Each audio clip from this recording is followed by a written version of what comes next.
गजाननं भूतगणाधिसेवितं कपितजम्बोफलचारुभक्षणं उमासुतं शोकविनाशकारिकं नमामि विघ्नेश्वरपादपङ्कजम्। शान्ताकारं भुजगशयनं पद्मनाभं सुरेशं विश्वाधारं गगनसदृशं मेघवर्णं शुभाङ्गं लक्ष्मीकान्तं कमलनयनं योगिभिर्दानगम्यं वन्दे विष्णुभवहरं सर्वलोकैकनाथं। श्रीमन्नारायण नारायण नारायण भजमन्नारायण नारायण नारायण लक्ष्मी नारायण नारायण नारायण श्रीमन्नारायण नारायण नारायण। बोलो गोविंद भगवान की जय, तुलसी मैया की जय, कार्तिक मास की जय। कार्तिक मास, कार्तिक महत्तम 15वां अध्याय। अहोई अष्टमी पूजन तथा एकादशियों, कार्तिक मास एवं प्रयागराज के महिमा का वर्णन सुनने के पश्चात महाराज पृथु ने नारद जी से कहा कि हे देवर्षि, आप अब भगवत वत्सल भगवान की पूजा का विधि विधान बतलाने की कृपा करें। तब नारद जी बोले कि हे राजन, एक पुरातन इतिहास कहता हूँ, सो ध्यान लगाकर सुनो। अत्यंत प्राचीन समय की बात है। कांतिपुर में चोल नाम का एक राजा राज्य करता था। उसके राज्य में समस्त प्रजा सुखी थी, कोई भी दरिद्र पीड़ित दुखी नहीं था। राजा के नाम पर उस देश का नाम चोल देश रखा गया।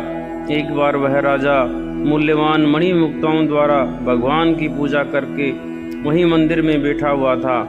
उसी समय विष्णु शर्मा नामक एक ब्राह्मण ने आकर तुलसी दल तथा जल से भगवान की सेवा की। उसके तुलसी पत्रों से राजा की पूजा के मणिमुक्ता आदि ढक गए। यह देख राजा ने क्रोधित होकर ब्राह्मण से कहा, हे विष्णु शर्मा, तुमको पूजा का कोई भी ध्यान नहीं है। मणिमुक्ताओं से की गई मेरी पूजा की शोभा को तुमने तुलसी दलों से ढककर समाप्त कर दिया। यह अच्छा नहीं किया। राजा के अहंकार में भरे हुए ये कटु वचन सुनकर विष्णु शर्मा ने कहा कि हे राजन, अभिमान के वशीभूत होने के कारण तुम भगवान की पूजा के बारे में नहीं जानते। ब्राह्मण के यह वचन सुनकर राजा ने कहा, हे ब्राह्मण, तुम दरिद्री हो, इस कारण भगवान की पूजा क्या जानो।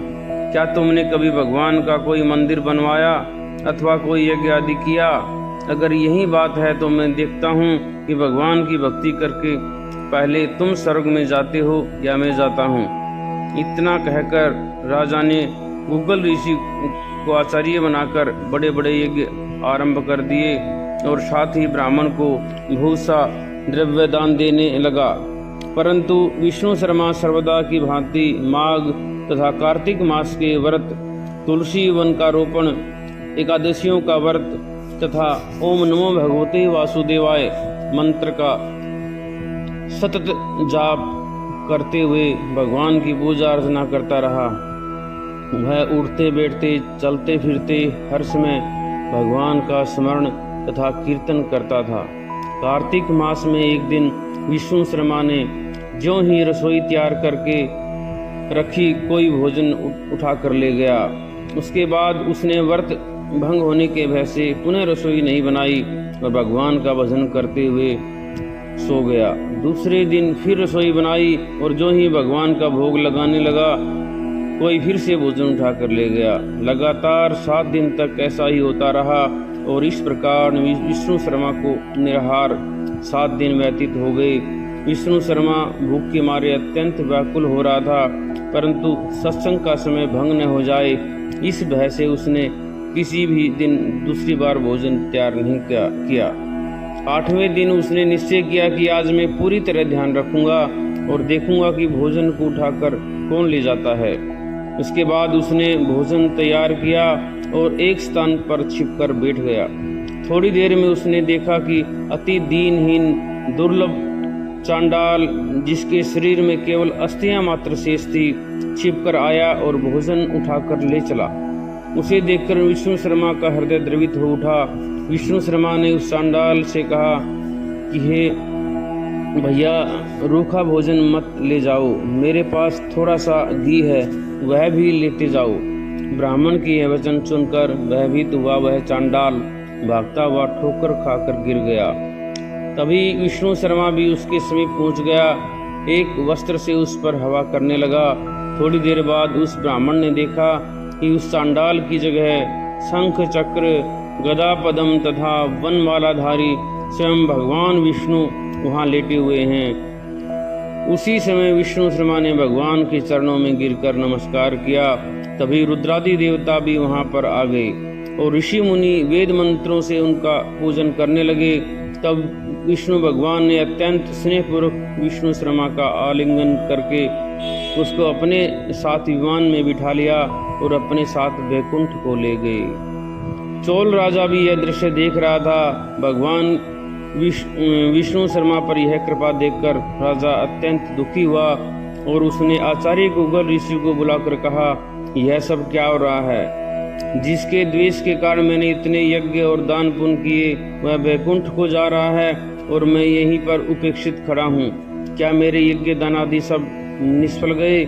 इससे यही सिद्ध होता है कि भगवान यज्ञ आदि से नहीं, केवल भक्ति से प्रसन्न होते हैं। आजीवन ब्रह्मचारी रहने के कारण राजा के कोई संतान भी नहीं थी। अतएव अपना संपूर्ण राजघाट, धन संपत्ति आदि अपने भांजों को सौंपकर भगवान मुझे स्थिर भक्ति प्रदान करें, ऐसा कहते हुए राजा यज्ञ कुंड में कूद गया। यह दृश्य देखकर गूगल ऋषि ने क्रोध में आकर अपनी शिखा उखाड़ ली। तब से अभी तक चोल देश में भांजा ही मामा का उत्तराधिकारी होता है और गूगल गोत्र के ब्राह्मण आज भी शिखा तथा चोटी नहीं रखते। चोल राजा के अग्निकुंड में गिरते ही भगवान ने प्रकट होकर अग्निकुंड में ही उसका आलिंगन किया और उसे भी अपने लोक को ले गए। वैकुंठ में भगवान ने विष्णु शर्मा को पुण्यशील तथा चोल राजा को सुशील नाम देकर अपना द्वारपाल बना लिया और इस प्रकार वे दोनों हर समय श्री हरि के निकट रहने लगे। बोलो विष्णु भगवान की जय। श्रीमन्नारायण नारायण नारायण भजमन नारायण नारायण नारायण श्रीमन्नारायण नारायण नारायण भजमन नारायण नारायण नारायण। बोलो विष्णु भगवान की जय। भक्त वत्सल भगवान की जय।